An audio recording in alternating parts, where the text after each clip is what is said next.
Inspection आम्हाला वार्षिक शालेय तपासणीची खात्याकडून तारीख मिळाली. माननीय संपत गायकवाड साहेब तपासणीसाठी येणार होते. गायकवाड साहेबांच्या बद्दल आम्ही बरंच ऐकून होतो. साहेब फार कडक आहेत वगैरे. त्यावेळी श्री DS पाटील सर मुख्याध्यापक होते. मी पर्यवेक्षक होतो. त्याचवेळी एक दुःखद घटना घडली. DS पाटील सर यांच्या मातोश्रींचं निधन झालं. त्यामुळे पाटील सरांना इन्स्पेक्शनला हजर राहता येत नव्हतं. त्यामुळे सर मला म्हणाले, सर मला उत्तर कार्य होईपर्यंत शाळेत येता येत नाही. तुम्ही ऑफिसला जाऊन गायकवाड साहेबांच्याकडून इन्स्पेक्शनची तारीख बदलून आणता येते का पहा. मी सरळ कोल्हापूरला गायकवाड साहेबांच्या ऑफिसमध्ये गेलो. त्यांना भेटलो आणि म्हणालो, साहेब मी मानकर सर, राधानगरी हायस्कूलमधून आलोय. मी ओळखतो सर तुम्हाला. तुमच्या मिसेस जिल्हा परिषद सदस्य होत्या ना? त्यावेळी त्यांना राजर्षी शाहू पुरस्कार मिळाला होता. साहेबांनी विचारले. होय साहेब, मी म्हणालो. आणखी एक गोष्ट मला आठवते. तुम्ही सर्व भाऊ शिवाजी पेठेत सरदार तालमीजवळ राहत होता. तिथंच मी पण नरकेवाड्यात राहत होतो. त्यावेळीपासून मी ओळखतो तुम्हाला. साहेब म्हणाले. मी फक्त मान डोलावली. आज तुम्ही का आला होता? साहेबांनी विचारले. साहेब, आमच्या मुख्याध्यापकांच्या मातोश्रींचं निधन झाल्यामुळे मुख्याध्यापक उत्तर कार्य होईपर्यंत शाळेकडे येऊ शकत नाहीत. तेव्हा इन्स्पेक्शनची तारीख आम्हाला जरा बदलून पाहिजे होती. मी त्यांना सविस्तर सांगितले. इतकंच ना? तुम्हाला तुमच्या सोयीची तारीख वाटते ती मला द्या. मी यायला तयार आहे, साहेब म्हणाले. मी त्यांना आमच्या सोयीची एक तारीख दिली व आभार मानून त्यांची रजा घेतली. ठरल्या दिवशी बरोबर 10:30 वाजता साहेब आमच्या शाळेमध्ये हजर झाले. मी त्यांना म्हणालो, आमच्या शाळेच्या 2 इमारती आहेत. दुसऱ्या इमारतीमध्ये मुख्याध्यापक आहेत. आपण त्यांना भेटूया. मी साहेबांना मोटरसायकलवरून दुसऱ्या इमारतीकडे आणले.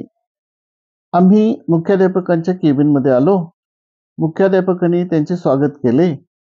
बसायला खुर्ची दिली व म्हणाले, साहेब कसे आलात? ST ने, साहेब म्हणाले. साहेब नाश्त्यासाठी काय मागू? मुख्याध्यापकांनी विचारले. सर मला थोडा घशामध्ये प्रॉब्लेम आहे. तेव्हा तुम्ही काही तेलकट तिखट वगैरे मागवू नका. तुमचा फारच आग्रह असेल तर मला फक्त कॉफी सांगा. मी अर्धा कप कॉफी घेईन, साहेब म्हणाले. साहेबांनी कॉफी घेतली आणि कामास सुरुवात केली. प्रथम त्यांनी ऑफिसमधील मस्टर, कॅटलॉग, टाचन वह्या, गृहपाठाच्या वह्या पाहिल्या. नंतर साहेब म्हणाले, आपण थोडे पाठ निरीक्षण करूया.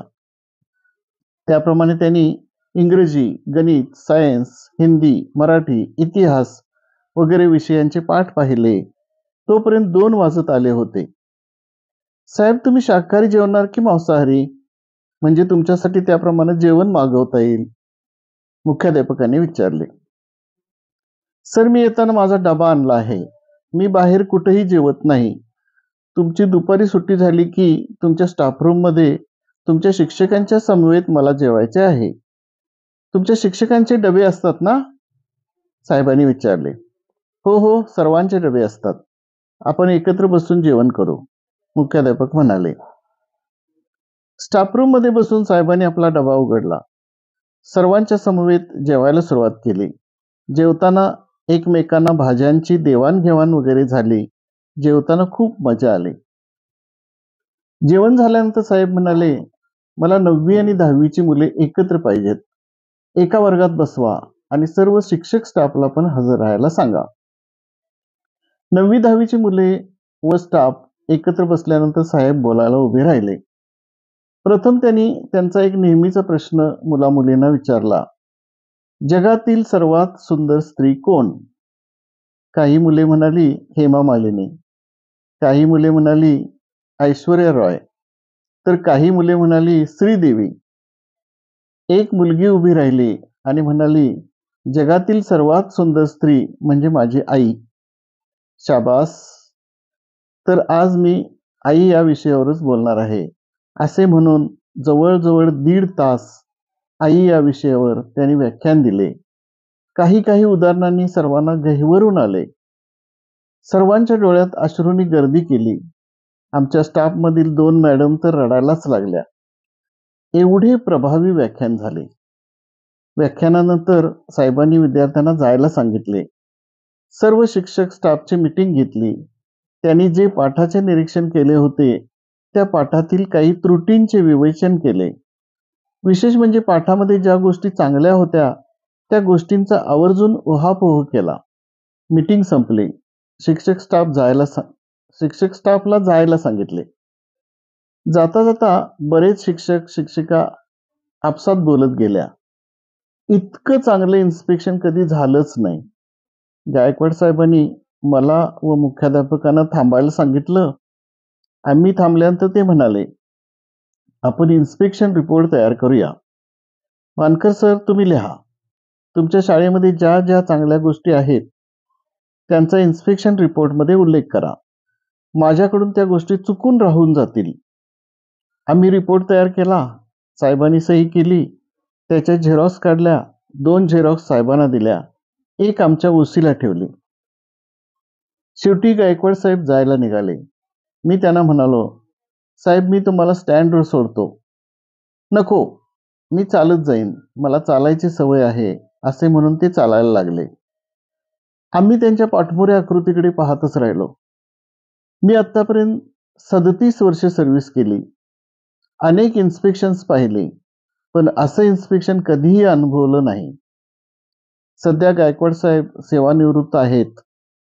त्यांनी आपली 1 महिन्याची पेन्शन कोविड कार्यासाठी अर्पण केलेली पण समजलं. अशा समाजकार्य करणाऱ्या व्यक्तीच्या कार्याला शुभेच्छा देऊन त्यांना दीर्घायुष्य मिळो अशी परमेश्वराजवळ प्रार्थना करतो.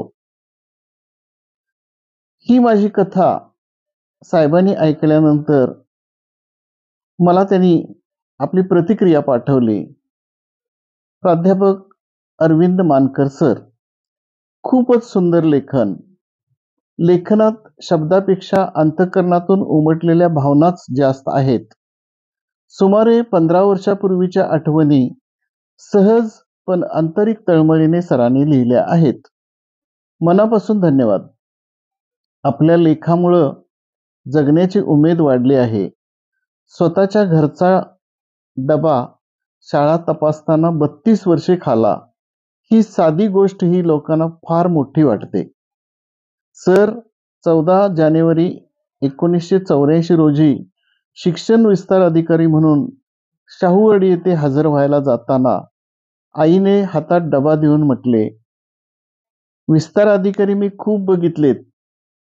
ती मनपा शिक्षण मंडळ शिक्षिका होती. मी जिवंत असेपर्यंत तुला डबा देईन, पण कुठे शाळेत जेवण घेऊ नकोस. तिने 2000 पर्यंत डबा दिला. नंतर बायकोही सेवानिवृत्त होईपर्यंत डबा देत राहिली, कारण तीही शिक्षिका आहे. संपत गायकवाड साहेब. धन्यवाद.